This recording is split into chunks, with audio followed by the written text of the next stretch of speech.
দর্শক, এনটিভি নিয়মিত সাপ্তাহিক সঙ্গীত আয়োজন তারা তারা রচিততে আপনাদের সবাইকে স্বাগত জানাচ্ছি আমি ফায়ার শারমিন আওলাদ। আমাদের এই মাসের তারকা সলিল চৌধুরী। সলিল চৌধুরীর জন্ম 1923 সালের 19 নভেম্বর ভারতে। আধুনিক বাংলা গানের অসাধারণ সুরস্রষ্টা এবং গণসঙ্গীতের পুরোধা সলিল চৌধুরী। সলিল চৌধুরীকে ঘিরেই থাকছে সারা মাসব্যাপী আমাদের এই আয়োজন।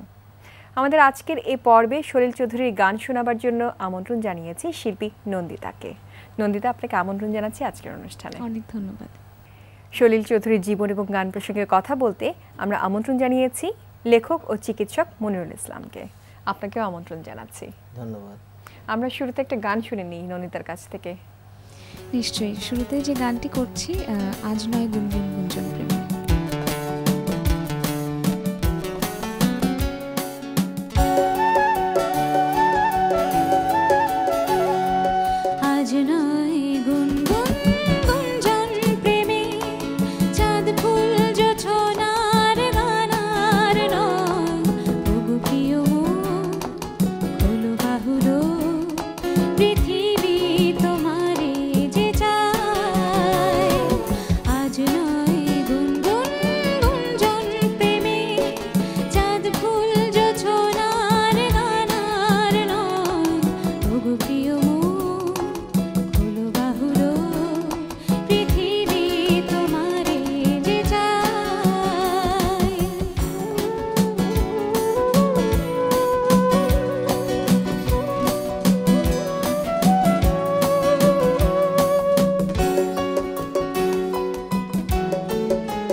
নন্দিতা, অনেক ধন্যবাদ। মনিরুল ইসলাম, এই যে গানগুলো মানে অসাধারণ সুর যাকে বলে, এবং সলিল চৌধুরীর গান বলতেই তো আমাদের অন্যভাবে মানে কেমন যেন একটা ফিল করি আমরা গানগুলো, এবং প্রতিটা গানই ভিন্ন ধরনের মনে হয়। সলিল চৌধুরীর গানের কোন দিকটা আপনাকে আসলে আকৃষ্ট করে? সলিল চৌধুরীর গানের সবচেয়ে যে বিষয়টি আমাকে বেশি আকৃষ্ট করে সেটি হচ্ছে এর মৌলিকত্ব এবং সুরের যে অরিজিনালিটি, যেটা আমাকে আমার মনে হয় যে উনি বাংলা গানের যে ধারার থেকে সম্পূর্ণ নতুন একটা ধারা উনি তৈরি করতে পেরেছেন। আরেকটা বিষয় আমাকে খুবই আকৃষ্ট করেছে, সেটা হচ্ছে তার আধুনিকতা। মানে একটা আধুনিক মানুষের মধ্যে যে তিনটি দিক থাকে সেটা পূর্ণাঙ্গভাবে তার মধ্যে ছিল। প্রথমটি হচ্ছে ঐতিহ্যের সাথে একটা সম্পর্ক, দ্বিতীয়ত হচ্ছে সমকালীন বাস্তবতাকে ধরার যে ক্ষমতা, এবং আরেকটা হচ্ছে যে বিশ্বজনীনতা। তো উনি এই যে তিনটি দিক উনি কিন্তু মানে খুব কষ্ট করে যে উনি করেছেন তা না। ওনার জীবনের যাত্রা বা উনি এমনভাবে বড় হয়ে উঠেছেন যে এই জিনিসগুলি তার মধ্যে এসেছে। উনি যখন আসামে ছোটবেলা বা কৈশোর কাটিয়েছেন, সে সময় সেখানকার যে লোকজ গান সুরের সাথে তার পরিচয় হয়েছে। এবং কলকাতায় এসে উনি যখন মানে তখন যে গণ আন্দোলন চলছিল এবং ভারতীয় গণনাট্য সংঘের সঙ্গে তার সম্পর্ক, এগুলির মাধ্যমে উনি সমসাময়িক বাস্তবতা বা রাজনীতি, মানুষের বেদনা, তার যে সংগ্রামী জীবন, এবং তখন যে একটা স্বাধীনতার সংগ্রাম চলছিল, আরেকদিকে একটা দুর্ভিক্ষ অবস্থাও চলছিল, এইসব এবং এর পাশাপাশি তেভাগা আন্দোলন চলছে, এরকম একটা সময়ে এসে উনি গানের মধ্যে আসলেন। যখন উনি তার গানের মধ্যে এই সমসাময়িক বাস্তবতাগুলোকেও আমরা দেখতে পাচ্ছি। আবার ওনার পরিবারেই এক ধরনের পাশ্চাত্য সঙ্গীতের সাথে পরিবারে ওনার বাবার অনেক একটা সংগ্রহ ছিল, এবং তার কাকা, তার কাজিনদের মধ্যে অনেকে ছিল সঙ্গীত চর্চা করতেন। এদের মাধ্যমে উনি পাশ্চাত্য সঙ্গীতের সাথে পরিচিত হন।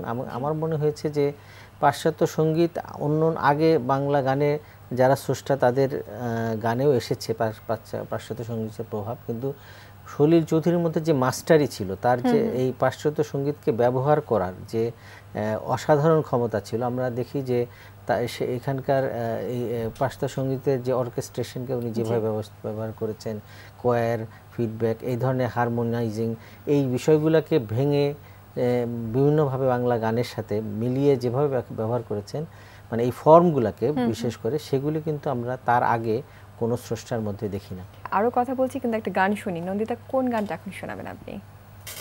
এবারে ঝিলিক ঝিলিক ঝিনুক খুঁজে পেলাম।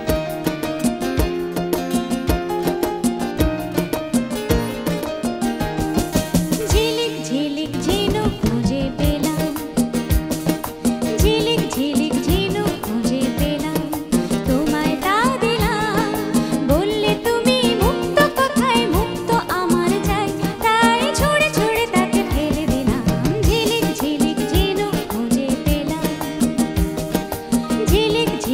পেলাম।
আবারও ধন্যবাদ নন্দিতা। অসংখ্য ধন্যবাদ আপনাকে। আমরা এই সলিল চৌধুরীর গানের কথা যদি চিন্তা করি, এই ধরনের সুরেলা গান তো আছে, কিন্তু তার পাশে গণসঙ্গীতের কথাও কিন্তু আমাদের মানে ভাবতেই হয়, যেভাবে গণজাগরণী গানগুলো উনি করে গেছেন। তো গণসঙ্গীতে ওনার অবদান যদি আপনি একটু। অন্যান্য সঙ্গীতগুলি আসলে আমাদেরকে ব্যক্তিগতভাবে স্পর্শ করে, কিন্তু গণসঙ্গীত মানুষকে একটা সমষ্টি চেতনায় উদ্বুদ্ধ করে। তো সলিল চৌধুরীর জীবনে আমরা যদি দেখি যে উনি বিভিন্ন ধরনের গণ আন্দোলনের সাথে সম্পৃক্ত ছিলেন এবং সৃজনশীল মানুষ হিসেবে উনি গণসঙ্গীত রচনা করে গেছেন। এবং গণসঙ্গীত স্রষ্টা যারা শ্রেষ্ঠ আমরা যাদেরকে বলি, তাদের মধ্যে হেমাঙ্গ বিশ্বাস এবং ওনার নামই সবচেয়ে বেশি উচ্চারিত হয়, কারণ ওনারাই সবচেয়ে ভালো গানগুলি লিখে গেছেন। এবং সলিল চৌধুরীর ক্ষেত্রে আমরা দেখব যে উনি যখন যে আন্দোলনের সাথে ছিলেন সেই আন্দোলনের গানগুলি লিখেছে। যেমন তেভাগা আন্দোলনের মধ্যে থেকে উনি হেই সামালো ধান, এই গানটা খুব বিখ্যাত একটা গান। তারপরে ওই দুর্ভিক্ষের সময় তার যে গানগুলি, যে ওই শোনো এক গায়ের বধূ, এটা খুব অল্প বয়সে উনি লিখেছেন, কিন্তু 20 বছর বয়সে উনি এই গানগুলি লিখেছেন। 46-এ ওই স্বদেশী আন্দোলনটা খুব হলো, হরতাল হচ্ছে তখন ওনার ওই যে ঢেউ উঠছে কারাট উঠছে, এই গানগুলি, এই গানটা উনি লিখলেন। এবং সাম্প্রদায়িক দাঙ্গা যখন হচ্ছে, সাম্প্রদায়িকতা বিরোধী গান, যেমন ও আমার দেশবাসী ভাই, আয়েরে পরাণ ভাই, আয়েরে রহিম ভাই, কালো নদী কে হবে পার, এই গানগুলি উনি লিখেছেন। তারপরে আমরা ওই সময়েরই একটা গান, বিচারপতি তোমার বিচার করবে যারা, আজ জেগেছে সেই জনতা, সেই গানটা আমরা ওই সময় রচিত হয়েছিল রংপুরে একটা ছাত্রদের সম্মেলনের প্রথমে উনি এই গানটি গান। এবং এরপরে মানে যুদ্ধ, দ্বিতীয় বিশ্বযুদ্ধ, প্রথম বিশ্বযুদ্ধ পর দ্বিতীয় বিশ্বযুদ্ধের পরে যখন একটা যুদ্ধ বিরোধী আন্দোলন হচ্ছিল সারা বিশ্বে, তখন ওনার ওই যে আমাদের নানান মতে নানান দলে দলাদলি, কেউ বা বলে চলে ডাইনে, কেউ বা বায়ে চলি, কিন্তু যখন প্রশ্ন আসে যুদ্ধ কি শান্তি, আমরা জবাব দিই শান্তি শান্তি, এই গানটা উনি লিখেছেন। এবং স্বাধীনতার পরে, মানে সেই তথাকথিত স্বাধীনতার পরে যখন দেখা গেল আসলে যে এইটা প্রকৃত স্বাধীনতা না, মানুষের মুক্তি আসেনি, তখন তার গান যেমন ও আলোর পথক যাত্রী, এই যে রাত্রি এখানে থেমো না, আমরা দেখব যে 50-এর দশক পর্যন্ত, যতদিন পর্যন্ত ওনার গণ আন্দোলনের সাথে ওনার সম্পর্ক ছিল, ততদিন পর্যন্তই ওনার সেই বিখ্যাত গানগুলি লেখা হয়েছে। এরপরে হেমাঙ্গ বিশ্বাসের সাথে 1950-এর দশকে, মানে 53 সালে খুব সময় বোম্বেতে যে গণনাট্য সংঘের যে সম্মেলন হয়েছিল, সেখানে মানে ওনার গানগুলি অনেক বেশি কসমোপলিটান, এটা ঠিক সাধারণ মানুষের শোনার মতো না, এই ধরনের একটা ছিল। এই ধরনের একটা বক্তব্যে হেমাঙ্গ বিশ্বাস ওনার বিরুদ্ধেই দাঁড়িয়েছিলেন। কিন্তু হেমাঙ্গ বিশ্বাস পরবর্তী তার স্মৃতিচারণে বলেছেন যে উনি যেভাবে সলিল চৌধুরীকে আক্রমণ করেছেন, এতটা করার প্রয়োজন ছিল না, কারণ কসমোপলিটানিজমেরও একটা প্রয়োজন আছে।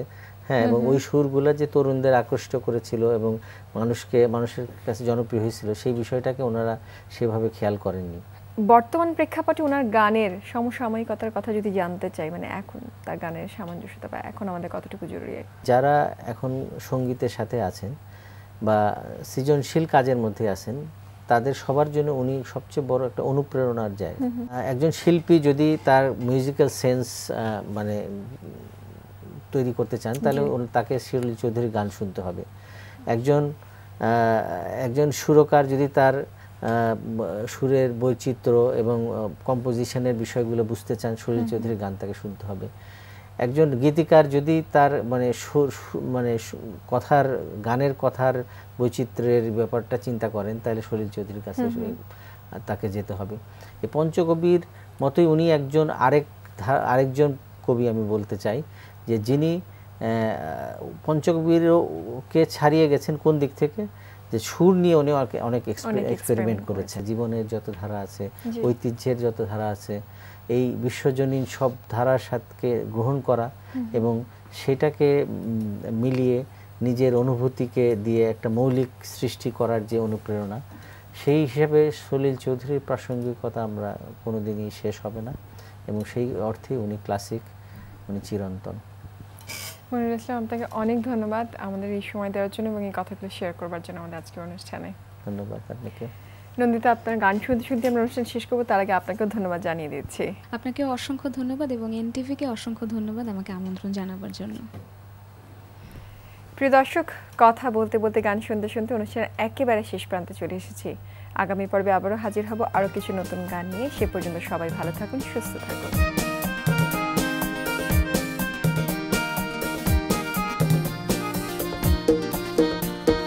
হঠাৎ ভীষণ ভালো লাগছে, মনে হয় উড়ে যাই দূর দূর, যেথা সুনীল আকাশ মোরে ডাকছে। হঠাৎ ভীষণ ভালো লাগছে, মনে হয় উড়ে যাই দূর দূর, যেথা সুনীল আকাশ মোরে ডাকছে। হঠাৎ ভীষণ ভালো লাগছে।